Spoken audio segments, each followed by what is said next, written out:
warahmatullahi wabarakatuh.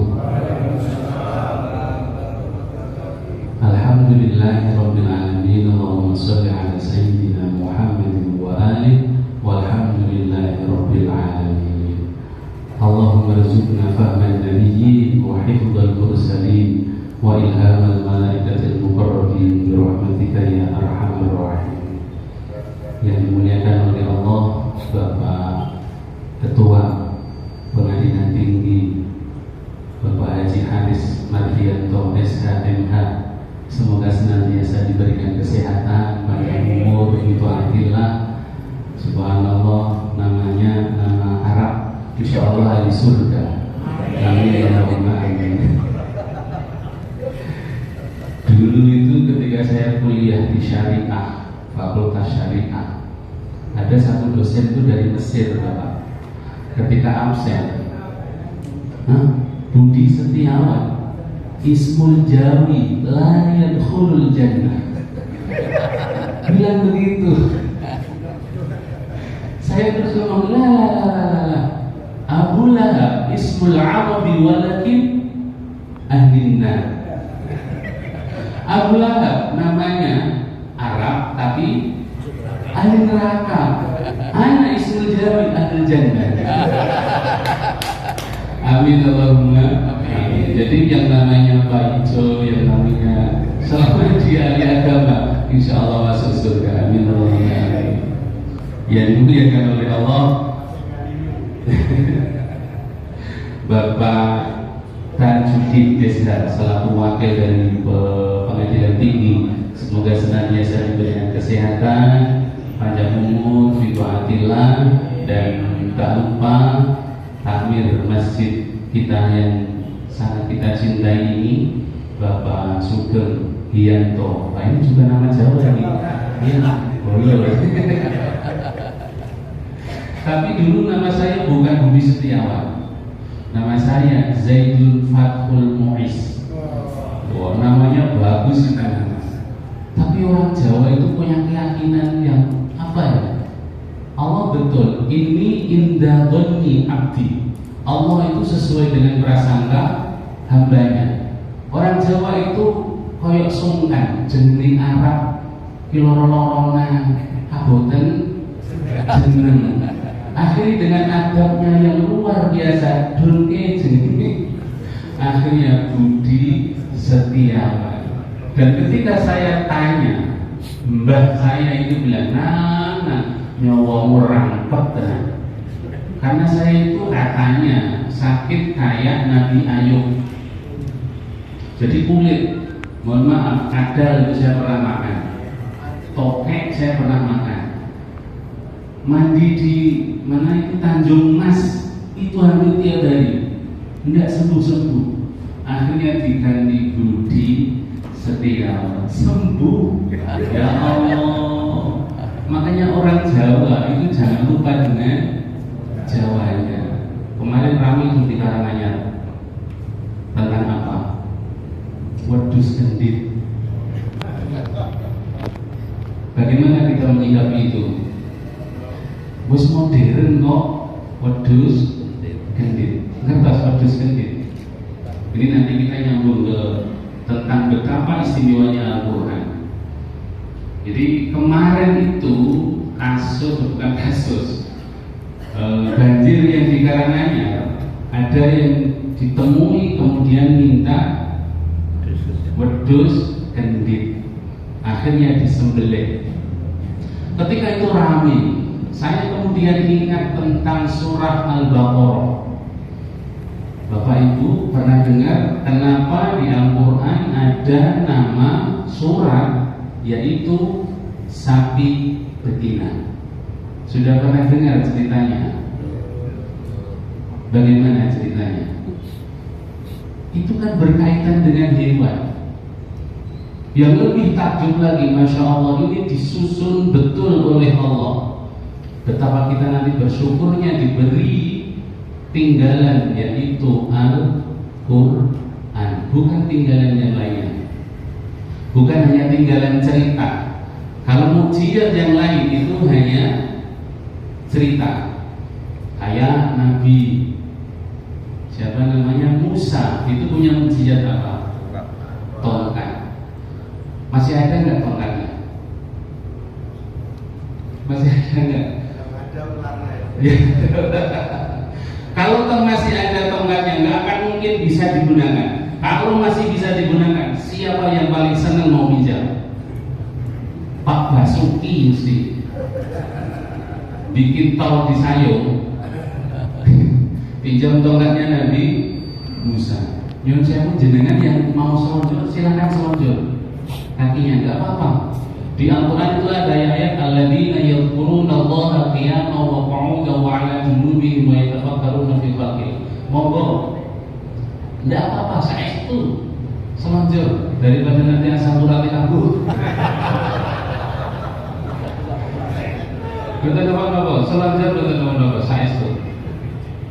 Itu andaikan ya Allah, tongkatnya Nabi Musa masih ada, Pak Basuki paling sering pinjam. Bikin tol sayur, tank belah, tapi nggak ada. Itu hanya tinggal cerita. Terus mukjizatnya Nabi Isa, menghidupkan orang mati. Kalau masih ada, siapa yang sering pinjam kira-kira? Pak polisi, hakim nggak ada. Ada orang mati, pinjam mukjizatnya Nabi Isa, kan hidup soal senateni. Jadi nggak usah pakai saksi, senateni kain. Tapi sudah nggak ada, walaupun dokter tidak bisa menghidupkan. Terus mukjizatnya Nabi Harun, Nabi Daud alaihissalam apa itu? Bisa membuat baju perang dari besi hanya dengan tangan. Andaikan ini masih ada, siapa yang akan pinjam? Kontraktor, nggak usah pakai emas, dimpleng-pleng di tangan. Jadi bangun masjid nggak usah pakai macam-macam, dimpleng-pleng jadi. Tapi itu sudah tidak ada lagi. Semua mukjizatnya Nabi-Nabi selain Nabi Muhammad sekarang hanya sebatas tinggal cerita. Nabi Ibrahim alaihissalam mukjizatnya nopo? Tidak mempan dibakar api. Andaikan masih ada, siapa sih senang pinjam? Damkar. Mungkin damkar selama buatan kangelan pakai nopo? Atribut anti api dan sebagainya. Nabi Ibrahim pinjam menggopo nopo bongan. Mungkin, tapi semuanya sudah tidak ada. Tinggal satu mukjizatnya, yaitu Al-Quranul Karim. Dan sampai hari ini tidak hanya sebatas cerita, tapi masih bisa kita rasakan, masih kita nikmati, walaupun kita tidak sebagai nabi. Siapapun bisa menikmati. Kembali ke wedhus kendit. Di surah Al-Baqarah itu menerangkan tentang Nabi Musa dengan kaumnya Nabi Musa, namanya Bani Israel. Bani Israel itu terkenal apa? Terkenal ngeyelan, Bapak. Jadi ono karyawan kok ngeyelan, ya wis kuwi.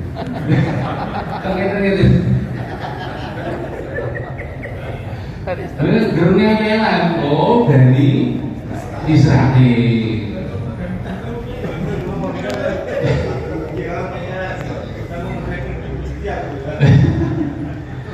Mungkin suatu ketika itu ada kasus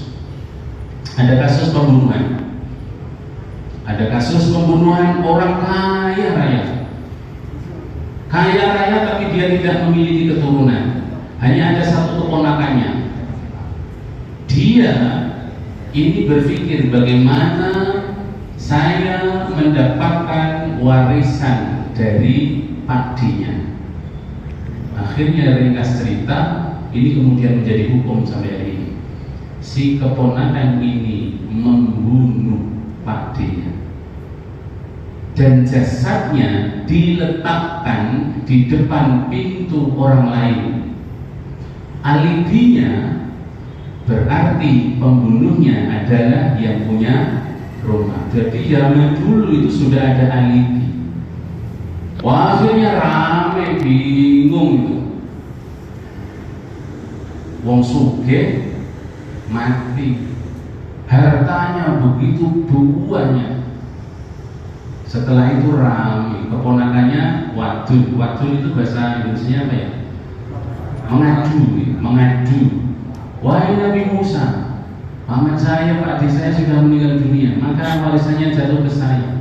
Siapa? Meninggal bagaimana? Itu dibunuh sama si fulan. Buktinya di depan rumahnya. Si fulan yang punya rumah, bukan saya yang membunuh. Wah, rame ini. Akhirnya tahan dulu, hartanya tidak bisa dimiliki oleh keponakannya. Rame akhirnya. Tadi saya ngomong, wahai Nabi Musa, kalau kamu memang utusan Allah, maka tunjukkan bukti siapa yang membunuh. Bagi Allah untuk menghidupkan lagi itu sangat mudah. Tongkatnya Nabi Musa tumpuknya hidup lagi sangat mudah. Tapi apa Allah berfirman dalam Al-Quran? Diperintahkan untuk mencari sapi. Mencari sapi Bani Israel. Wah ya Allah, ngeyel. Wes dikon golek sapi kan kon titik. Masih ngeyel sapi sing kados pripun ya Nabi. Akhirnya tambahin lagi sapi yang biker. Biker itu belum pernah, mohon maaf, bunting, belum pernah hamil, belum pernah beranak. Wis nak soro wong aku perawan tingting, wis perawan tingting. Wah, itu kan sudah jelas ngeyel kali. Lah terus sing koyo pripun? Ya Allah, makanya jadi wong ngeyel ki ora enak ngene.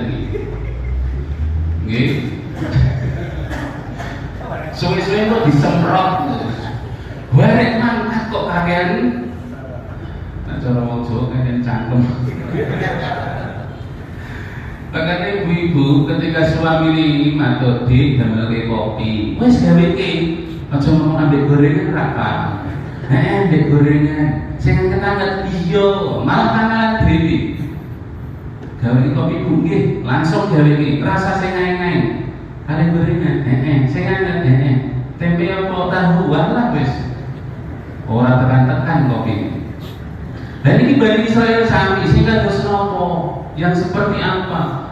Yang masih muda, perawan tingting, terus apalagi ini warnanya tidak hitam, tidak putih, tapi semu-semu kuning. Ya Allah, safra faqi'ul lawn tasurrun nadirin. Dan orang yang melihatnya senang. Wayuh minum teh boleh menipu.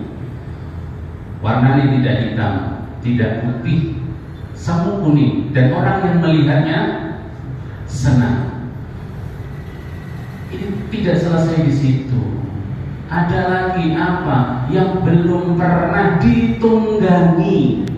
Ayo ini orang wangil.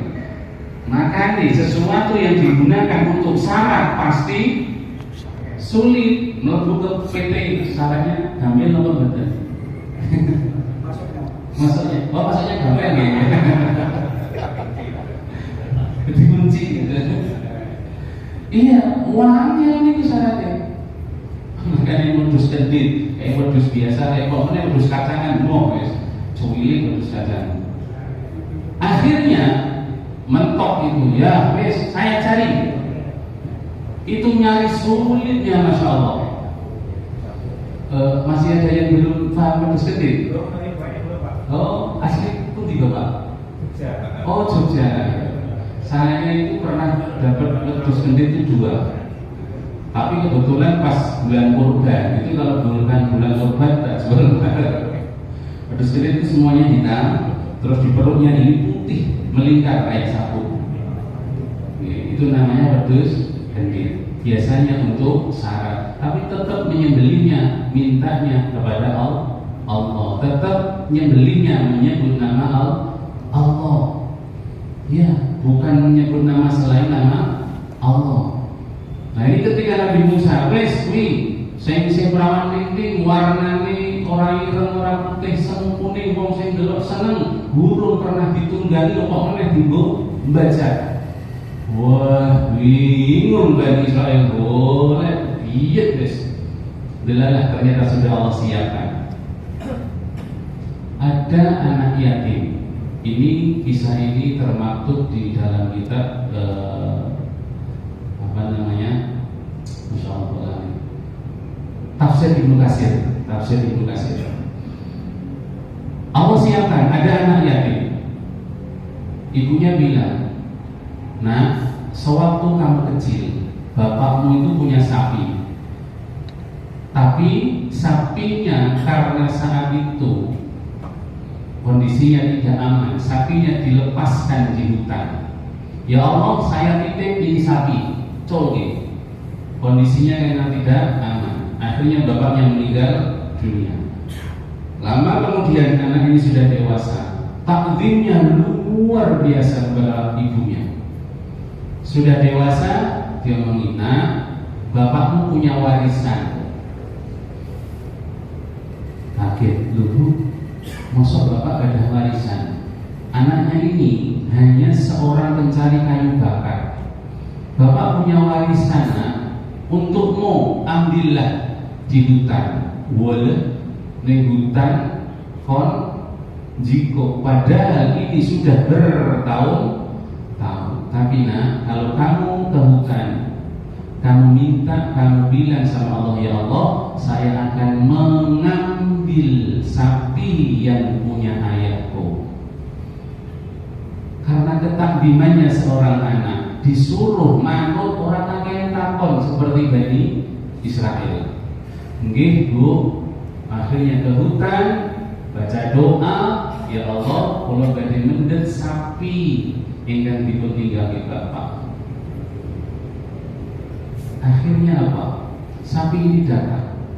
Warnanya persis safra'u faqi'ul launuha tasurrun nadirin. Kayak emas gitu. Orang yang melihat senang. Sapi itu kemudian begini. Fulan, aku adalah sapimu. Naiklah ke punggungku.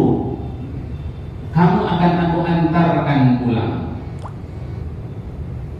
Apa kata si anak? Wahai sapi, ini sapi kebetulan diberikan oleh Allah bisa komunikasi. Wahai sapi, saya hanya diperintahkan ibu untuk mengajakmu pulang, tidak untuk menaiki. Kalau ini dinaiki, sapinya gagal. Kenapa? Karena tadi syaratnya sapinya belum pernah dinaiki. Subhanallah, Allah ngaturnya luar biasa. Akhirnya dituntun. Ketika dituntun sapi ngomong, wahai fulan, andaikan kamu tadi naik ke punggungku, maka aku tidak akan pernah mengantarkanmu pulang. Tapi karena ketakdimanmu kepada ibumu, saya ikut pulang. Ketika sapi ini pulang, ibunya terus ngomong, karena tidak punya uang. Nah, ini satu-satunya warisan dari bapakmu, juallah ke pasar. Berapa Bu harganya? Contoh seumpama 3 juta, juallah 3 juta. Ke pasar, subhanallah, sapi karena begitu indah ditawar berapa? 6 juta. Nah, sapi mau jual, iya berapa? 3 juta. Saya bayar 6 juta. Kalau kita kira-kira senang atau senang? Wah, nyoh wis 3 juta kantongi, 3 juta kayak ibu. Tapi karena takdirnya anak, ini enggak. Mboten ibu ngengken nyati 3 juta. Saya tidak berani memberikan sebelum minta izin ke ibu. Wah, ini masya Allah. Makanya orang yang takdir kepada orang tua pasti diangkat derajatnya oleh Allah. Amin Allahumma. Kemudian pulang. Bu, ini mau dibayar 6 juta. Ibunya bilang, keke apa-apa. Anaknya manut ke pasar lagi. Dan ketika di pasar, Pak, monggo kalau mau dibayar 6 juta. Si pembeli ini ngomong lagi apa? Udah jadi nak, saya mau bayar 12 juta. Wah, kira-kira gimana? Anak ini karena takdim sama orang tua. Udah, karena tadi saya ngaturnya 6 juta. Balik melihat, ya Allah, mantap nih. Ketika seperti itu, ibunya tahu, nah, yang beli bukan manusia, pasti malaikat. Kasihkan 12 juta. Akhirnya ke pasar lagi. Monggo Pak, ini 12 juta. Apa kata yang mau membeli? Nah, ketahuilah, sapimu ini tidak akan saya beli dengan harga 12 juta.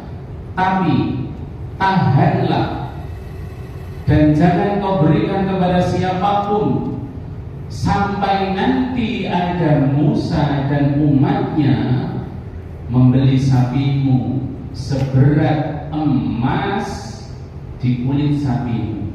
Jadi kulit mau dikuliti, emas ditumpulke diwadahi kulit. Contohnya tadi emas dimasukkan semuanya, baru kamu lepas dan pulanglah. Akhirnya betul, subhanallah, nyari nggak ketemu, ketemulah sapi ini.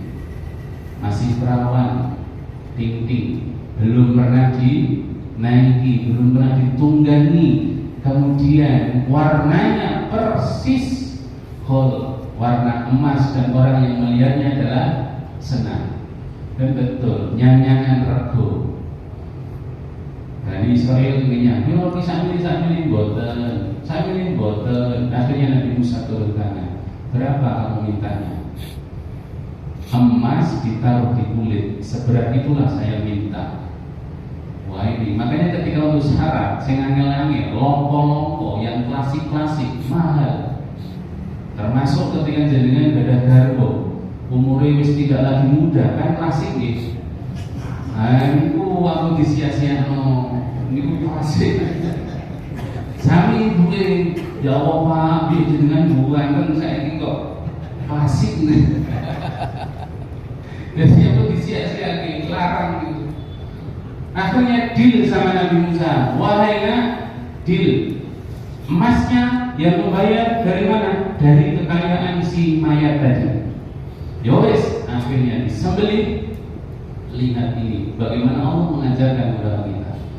Akhirnya sapi ini disembelih. Bagi Allah untuk menghidupkan yang sudah mati ini sangat mudah, tapi diajarkan seperti ini, wasilah. Ada anak yang birrul walidain, diangkat derajatnya oleh Allah, diberikan rizki yang betapa luar biasa karena takdim kepada orang tua. Akhirnya disembelih, dikuliti, emasnya dimasukkan di kulit sapi, seberat itulah harganya. Setelah itu dipukulkan, dan sapi itu hanya cuma satu kali. Setelah itu sapi juga mati, disembelih. Setelah itu dipukulkan, mayat ini hidup lagi. Siapa yang membunuhmu? Yang membunuhmu adalah keponakanku. Maka sekarang menjadi hukum, orang walaupun dia ahli waris, tapi dia membunuh, maka dia tidak bisa mendapatkan warisan.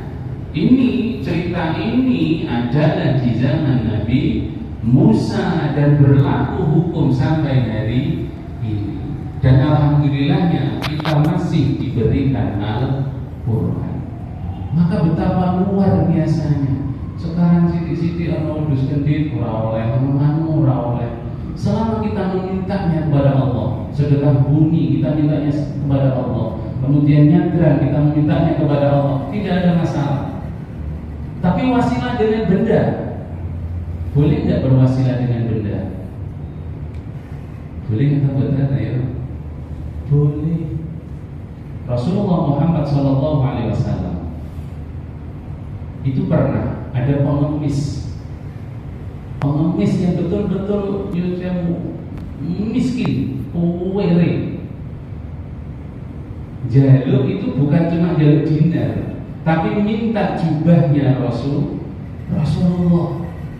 Rasulullah itu kan baik hati, dia harus dikasih jubahnya Rasulullah yang terbaik yang dipakai dikasihkan. Wah, senangnya Masya Allah.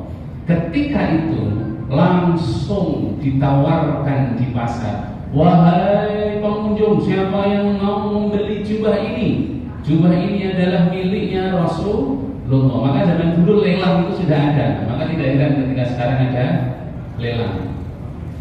Akhirnya dilelang, siapa yang mau membeli jubah Rasulullah dengan harga tertinggi, saya lepas. Saya lepas.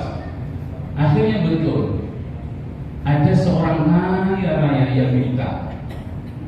Dia punya budak. Dia meyakini tentang Rasulullah. Kemudian ngomong kepada budaknya, wahai budakku, tolong bagaimana caranya jubahnya Rasulullah harus saya yang membeli, harus saya yang menangkan lelang. Wah, betul, ini wong sugih teko semuanya kalah. Alhamdulillah, ini dari Panti Asuhan ya. Alhamdulillah.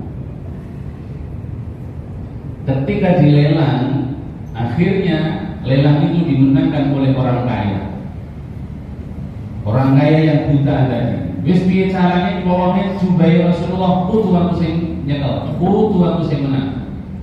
Akhirnya betul Pak Bu, ini dimenangkan oleh si budak dengan harga yang begitu istimewa, fantastis karena jubahnya Rasulullah. Setelah jubah ini di tangan orang yang buta tadi, subhanallah, apa doanya? Ya Allah, melalui jubah kekasihmu ini ya Allah, berikanlah kesehatan untuk mata. Ini apakah kemudian dijabah sama Allah? Diijabah. Karena dia berdoa berwasilah dengan jubah miliknya Rasulullah, kekasihnya Allah, diberikan bisa melihat. Dan kemudian ini subhanallah, ketika sudah bisa melihat, budaknya tadi dimerdekakan. Ada 3 yang bisa kita ambil. Apa? Jubahnya Rasulullah bisa mengkayakan orang yang miskin, bisa menyembuhkan orang yang sakit mata, dan bisa membebaskan budak. Ini wasilah. Setelah sembuh, jubah itu kembali lagi diberikan kepada Rasulullah. Wahai Rasulullah, ini jubahmu saya kembalikan. Loh, kok di kamu? Nggih, ceritanya ngeten.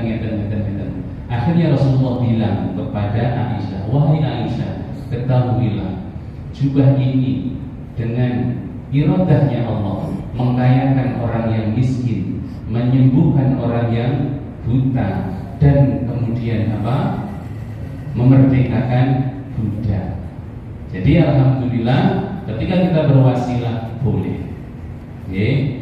Nah, Bapak Ibu yang dimuliakan oleh Allah, ya ini nanti saya sampai jam berapa? Sampai 2 buka. Yang dari itu nanti setelah maghrib atau setelah ini. Oke. Lanjut ya. Sekarang temanya apa? Nuzulul Quran. Nuzulul Quran dan Lailatul Qadar. Jadi piye? Aslinya Lailatul Qadar ini tanggal 17 apa Quran? Yang perlu kita ketahui, Lailatul Qadar itu hanya miliknya Allah. Jadi kita tidak ada yang bisa tahu. Lailatul Qadar itu bisa diturunkan di awal, bisa di akhir. Buktinya ketika Rasulullah menerima wahyu Al-Quran itu tanggal 17 berkaitan juga dengan Lailatul Qadar. Tapi memang para ulama itu hampir sepakat Lailatul Qadar rata-rata Quran 10 hari terakhir. Sebenarnya kalau saya dulu dari guru itu dalam rangka apa? Biar orang ini tidak lepas di bulan Ramadan. Biasanya sing sregep niku awal-awal atau akhir-akhir? Awal masjid kebuat, tapi 10 ketemu enggak? Mall, momennya diskon, wah wis diskon 50%, wah wis diserbu. Nah untuk ini juga berlaku sejak zaman dulu, apalagi setelah sepeninggalnya Rasulullah Muhammad SAW. Sepeninggalnya Rasulullah itu ibadah sudah tidak sesemangat ketika masih ada zaman Rasulullah. Maka biar Ramadan ini ibaratnya begitu, ben ora mesake wis sebulan akhir-akhir ditinggal. Padahal Allah itu pernah pamer di hadapan Nabi Musa, "Inni a'taitu ummata Muhammadin nuraini kaila yadurruhum dzulmatani." Wahai Musa, ketahuilah aku akan memberi 2 cahaya kepada umat Muhammad untuk menerangi 2 kegelapan. 2 cahaya itu adalah nurul Ramadan wa nurul Quran. Cahaya Ramadan dan cahaya Al-Quran. Nah, ketika nuzulul Quran ini, subhanallah, kita pasti mafhum, paham. Yang pertama kali turun adalah Iqra bismi rabbikal ladzi khalaq. Ketika itu Rasulullah belum paham Iqra bismi rabbikal ladzi khalaq. Kalau kita ngikuti kan Iqra bismi rabbikal ladzi khalaq. Tapi karena bahasa Arab, apa kata Rasulullah? Ma ana biqari. Karena apa? Iqra bismi rabbikal ladzi khalaq itu artinya bacalah dengan menyebut nama Tuhanmu. Maka Rasulullah jawab, aku nyebut sing piye? Aku enggak tahu, saya tidak tahu. Sampai diulangi, Iqra bismi rabbikal ladzi khalaq. Artinya seperti itu. Rasulullah memang sesuatu yang keluar dari Rasulullah adalah wahyu. Wa ma yantiqu anil hawa in huwa illa wahyu yuha. Jadi sampai diulangi. Sing dimaksud Rasulullah, aku kudu nyebut piye? Sebutlah, bacalah dengan menyebut nama Tuhanmu. Terus nyebutnya sing piye? Akhirnya diajari Bismillahirrahmanirrahim. Itulah pertama kali ayat Al-Quran diturunkan. Di usia berapa? 40. Maka sekarang ada pemahaman, wong nak wis umure 40 kudu wis niru Rasulullah. Maksudnya bagaimana? Ketika umur masih puber sampai 40, sampai menjelang 40, ini masih goyang-goyang. Isih rono, isih rini, isih rono, isih rini. Baru ketika umur 40 harus berusaha istiqomah. Jadi Rasulullah mendapatkan wahyu umur 40 tahun. Inilah nuzulul Quran pertama kali yang diturunkan. Dan ketika Rasulullah menerima Al-Quran yang pertama kali, Rasulullah itu sampai gemetar, karena baru pertama kali itu juga ketemu dengan malaikat Jibril. Dan Rasulullah ini punya kebiasaan, ya Allah, luar biasa. Ketika sedang, mohon maaf, sumpah dan sebagainya, itu Rasulullah uzlah. Uzlah itu apa? Menyendiri, menenangkan pikiran. Bertapa kalau orang Jawa, bertapa. Sunan Kalijaga. Tapi ya ini uzlahnya Rasulullah bisa kita tiru. Suatu ketika itu Rasulullah sedang menyendiri. Sahabat Abu Bakar itu kalau sehari tidak ketemu dengan Rasulullah, kangen nih, Masya Allah. Padahal ini hidup di zaman Rasulullah, kangen nih, Masya Allah. Lalu dicari di mana Rasulullah. Biasanya Rasulullah menyendiri di sini. Akhirnya ketemu Abu Bakar. Kemudian sahabat Umar itu juga sama. Ketika sehari tidak bertemu dengan Rasulullah, kangen nih, Masya Allah. Akhirnya apa? Nyari di mana Rasulullah. Ketika sudah ketemu, mesti Rasulullah ambil sahabat Abu Bakar. Ketemu Rasulullah sedang beruzlah, menyendiri dengan Abu Bakar.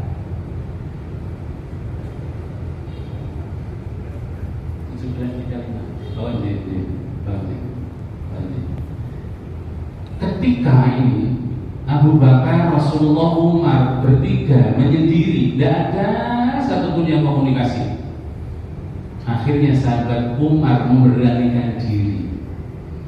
Ya Rasulullah, saya mau tanya, yo, bagaimana cara menghadapi istri? Saya itu kok dengan istri kok seolah-olah kalah. Ini salah, ini salah, ini salah. Ini Umar yang tanya. Padahal Umar terkenal jin lawan wedi kok oleh Umar. Mau kali suratnya Umar itu wedi, tetapi Umar tetap kalah di bujuk. Padahal kan saya ngomong. Itu akhirnya ketika Umar bertanya, ya Allah, Rasulullah itu tertawa. Rasulullah tertawa. Akhirnya Abu Bakar itu kan copy paste-nya Rasulullah. Rasulullah nangis, Abu Bakar nangis. Rasulullah tertawa, Abu Bakar tertawa. Rasulullah tertawa, Abu Bakar ikut tertawa. Umar terus bingung, kok malah diguyu pertanyaanku. Ya Rasulullah, saya tahu kalau Abu Bakar tertawa karena melihatmu tertawa. Tapi mohon maaf, jenengan kok tertawa yang kenapa? Ini jawabannya Rasulullah. Aku di sini menyendiri yo gara-gara anak-anakmu. Rasulullah ini punya istri, anaknya Abu Bakar. Siapa namanya? Aisyah. Punya istri, anaknya Umar, namanya Hafsah. Bisa dipahami? Aku menyendiri ini yo gara-gara bojo, karena pegel. Maka ibu-ibu kalau suaminya jenengan seneng goes, coke, bisa jadi sumpah di rumah, atau seneng mancing. Nah, seneng mancing. Nggih, kudu seneng omah pengertian iki kok. Minggu kudune iki ning omah kok malah mancing, kok malah goes, kok malah kudune pengertian apa aku sing galak ya.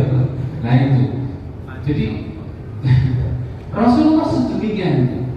Maka Bapak Ibu yang dimuliakan oleh Allah, kembali ke Al-Quran. Betapa luar biasanya Al-Quran. Beruntung kita yang kemudian diberikan Al-Quran oleh Allah, diberikan Ramadan oleh Allah. Bahkan ada satu keterangan, la hasada illa fisnatain. Rasulullah tidak akan pernah iri kepada siapapun kecuali kepada dua orang. Dan itu siapa?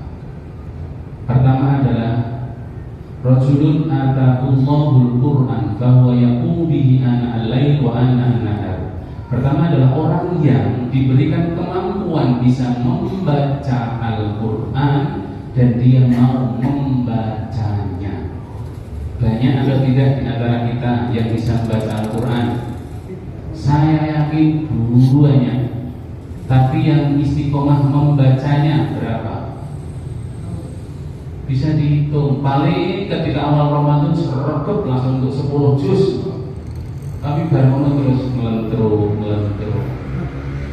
Ini orang yang mampu membuat Rasulullah iri, yaitu orang yang bisa membaca Al-Quran dan mau membaca. Maka nuzulul Quran sebenarnya tidak hanya sebatas diperingati terus enggak. Apa? Baca. Diperingati terus tapi buatan nanti di wow. Sebagai Rasulullah yang punya mukjizatnya kira-kira bagaimana? Jenengan campur diparing kali bapak mobil. Tapi buatan nanti tinggu. Belum mau malah melaku. Padahal duwe mobil. Kira-kira sing maringi pripun? Mikir apa mboten? Janjane iki nang foto. Kok ora iso nyetir? Ternyata bisa nyetir. Apa orang duit nggo ngisi bensin. Padahal nggih gak ada. Iki janjane nang mobil kok malah ora ditumpaki. Sama. Rasulullah meninggalkan kita Al-Quran itu tidak hanya kemudian dipajang, hanya kaligrafi, tapi baca.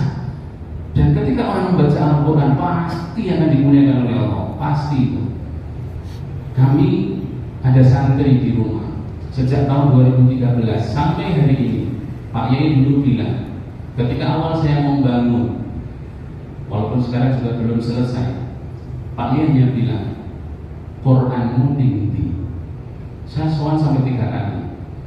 Saat itu saya dapat wakaf, diminta lagi karena kesalahan saya terlalu khusnudun, bukan nyuwun juga di atas putih.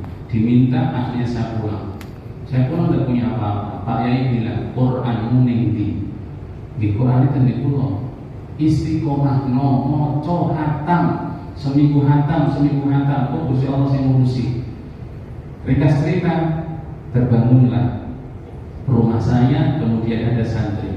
Ketika ada santri, Pak Yai bilang lagi, santrimu ojo mbok tarik kanggo makmu. Angger gelem ngapalke Quran dicukupi karo Gusti Allah. Saat itu saya masih belum bisa menerima, tapi tetap saya jalankan. Saya samina sama guru. Subhanallah, sampai hari ini santri semuanya masih gratis. Syaratnya satu, mau ngapalin Quran. Dan apakah saya kemudian dikasih kemiskinan sama Allah? Mboten. Dan apakah santri ini kelaparan? Mboten. Kalau santri lapar, ente apa betul? Banyak orang santri lapar, banyak. Pemenang ini wajah-wajah lapar ini. Jadi dulu ijab. Berkahnya Al-Quran sampai hari ini. Yang awalnya saya hanya beli satu kapling, sekarang bisa beli 1, 2, 3, 4, 5, 6, 7, 8. Itu tanpa minta proposal kemana-mana. Wasilahnya hanya Al-Quran. Karena saya diomongi sama guru, aku lari itu sampai awal jaluk nganggo proposal. Alhamdulillah dari 2013 sampai hari ini kami samina dengan guru dan hanya megang Al-Quran, dan semuanya dimudahkan oleh Allah. Maka Bapak Ibu yang dimuliakan oleh Allah, nuzulul Quran ini kan jelas. Syahrul Ramadan alladzi unzila fihi al-Qur'anu hudan lin-nasi wa bayyinatin minal huda wal furqan. Al-Quran ini hidayah, petunjuk bagi manusia, siapapun. Al-Quran ini tidak hanya untuk orang Islam.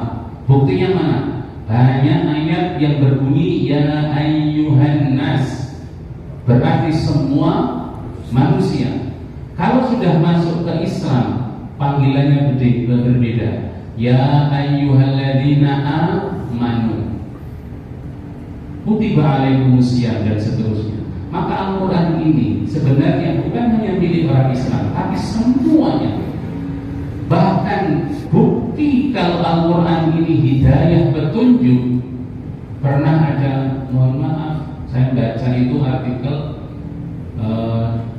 dokter spesialis kandungan itu ingin membantah kenapa masa iddah itu hanya berlaku untuk perempuan, tidak berlaku untuk laki-laki. Seumpama laki-laki ditinggal oleh istrinya, malam ditinggal, bar dikuburno, laki-laki nikah, boleh nggak? Boleh, nak mentolok. Terus cerai, tek, diputuskan. Setelah itu keluar dari pengadilan, dia nikah, boleh nggak? Boleh. Tapi perempuan, tek, diputuskan cerai, dia langsung nikah, boleh nggak? Kenapa nggak boleh? Kenapa nggak boleh? Kan nggak fair. Nah ini ahli kandungan yang Allah berikan ilmu tentang kandungan ingin membantah ayat ini. Dia meneliti 10 perempuan, 1 muslim, yang 9 non muslim, diteliti di dalam kandungannya. di kandungan yang muslim itu bersih, hanya ada satu sel sperma yang masih ada di dinding rahim. Sedangkan yang lainnya ada yang 3, ada yang 4, ada yang 5. Artinya apa? Artinya perempuan yang di dinding rahimnya ini ada sel sperma, berarti dia berhubungan tidak dengan satu laki-laki. Berarti perempuan ini berhubungan dengan banyak laki-laki. Dia semakin ini sel sperma beda. Yang muslimah hanya satu, berarti dia hanya berhubungan dengan suami. Ditunggu selama berapa? Salah satu 3 kali suci, 3 kali haid, 3 kali suci. Ini kemudian sekali suci masih ada, 2 kali suci masih ada, baru 3 kali suci seluruh sperma yang berada di kandungan istri itu hilang semuanya. Artinya apa? Ketika ada laki-laki ingin menikah dengan janda, itu Allah memastikan kebersihan di kandungan. Jadi pemone untuk second ya second kinis-kinis ngoten. Ora second wong kuake. Nanti akhirnya dokter kandungan ini, spesialis kandungan ini, bojone diteliti, bojone diri. Ketika diteliti, apa yang terjadi? Di dalam kandungan istrinya terdapat sisa sel sperma lebih dari 2. Artinya apa? Bojone selingkuh. Oh, yang awalnya dokter spesialis ini ingin mencari kesalahan Al-Quran, justru malah mendapatkan hidayah. Akhirnya masuk Islam. Maka Bapak Ibu yang dimuliakan oleh Allah, saya pernah ada ibu-ibu itu telepon, Ustaz, saya tolong dinikahkan siri. Bilang kenapa? Saya barusan cerai. Sudah ada putusan cerai? Sudah. Berapa jarak putusan cerai sampai hari ini? Baru 1 minggu, Ustaz. Oh, saya mau nggak mau.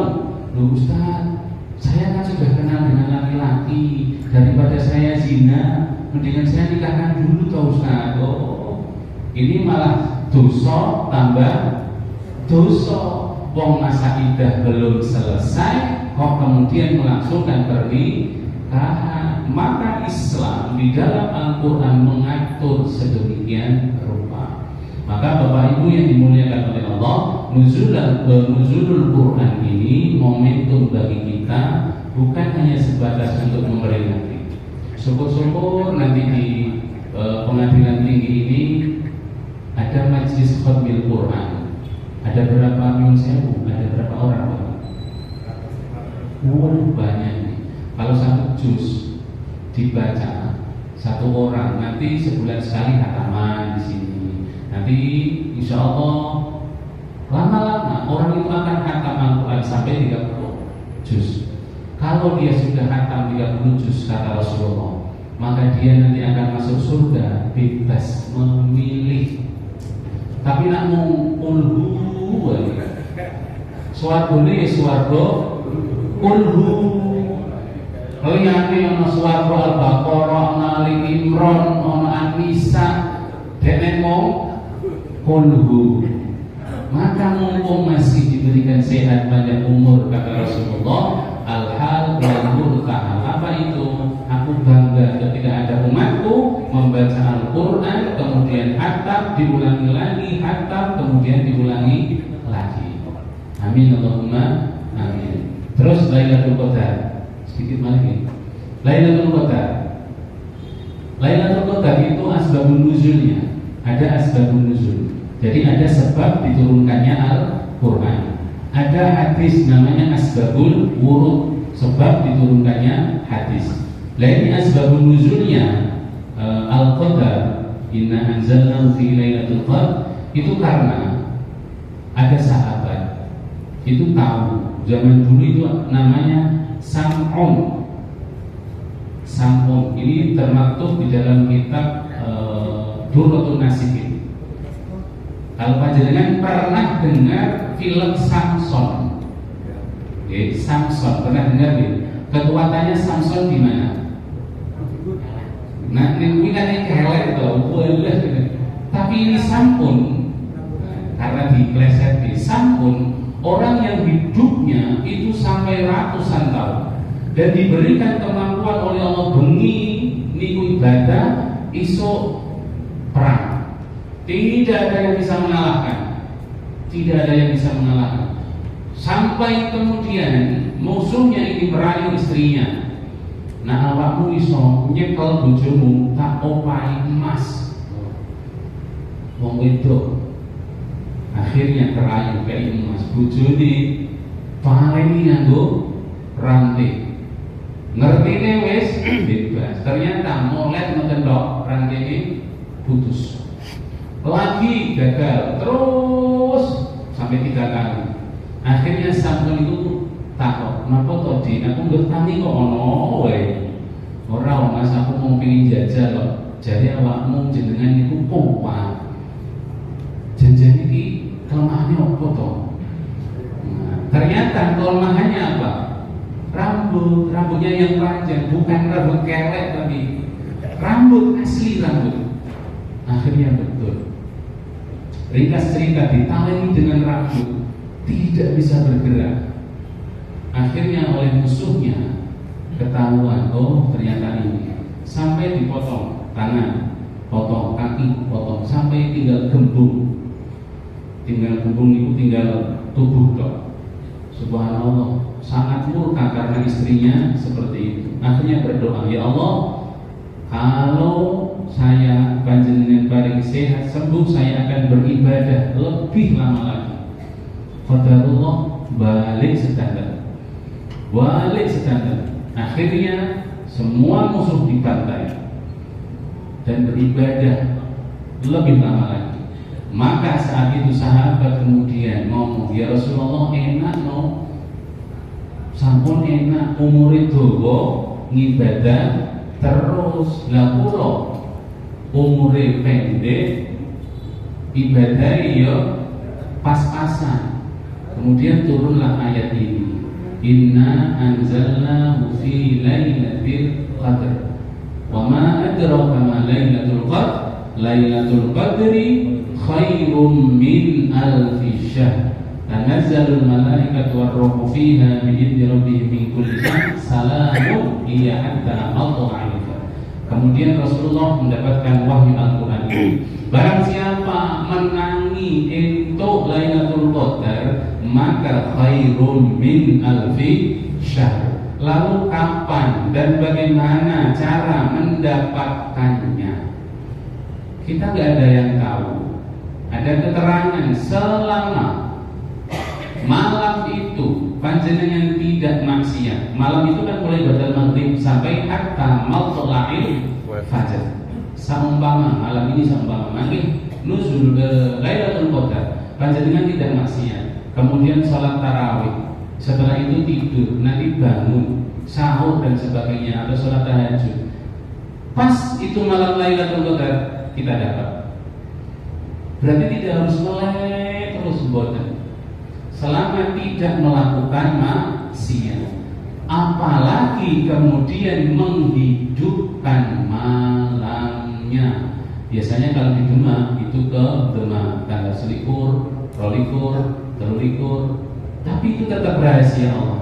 Selama kita maghrib sholat jamaah, isya jamaah, tarawih jamaah, kemudian tidur istirahat, nanti malam bangun, delalah kok itu Lailatul Qadar dapat. Jadi tidak usah ditunggu malam selikur, ramadan ini ramadan. Bul tengah wengi udan, tiwas dinteni. Terus tanggal 23 iki kok cerah iki. Ramadan tidak bisa. Artinya apa? Udah toh Ramadan dimaksimalkan, pasti dapat. Daripada ngoten niku wau. aduh pas ini kurang melek belora udah. Jadi nggak seperti itu. Maka ulama-ulama itu sudah memikirkan 10 akhir ya seperti itu, di woro-woro sapa ngerti 10 akhir dapat Lailatul Qadar. Biar apa? Biar Ramadan betul-betul maksimal. Ngaten nggih Bapak Ibu yang dimuliakan oleh Allah, dari kami kurang lebihnya mohon maaf. Wallahul muwaffiq ila aqwamit thoriq. Wassalamualaikum warahmatullahi wabarakatuh.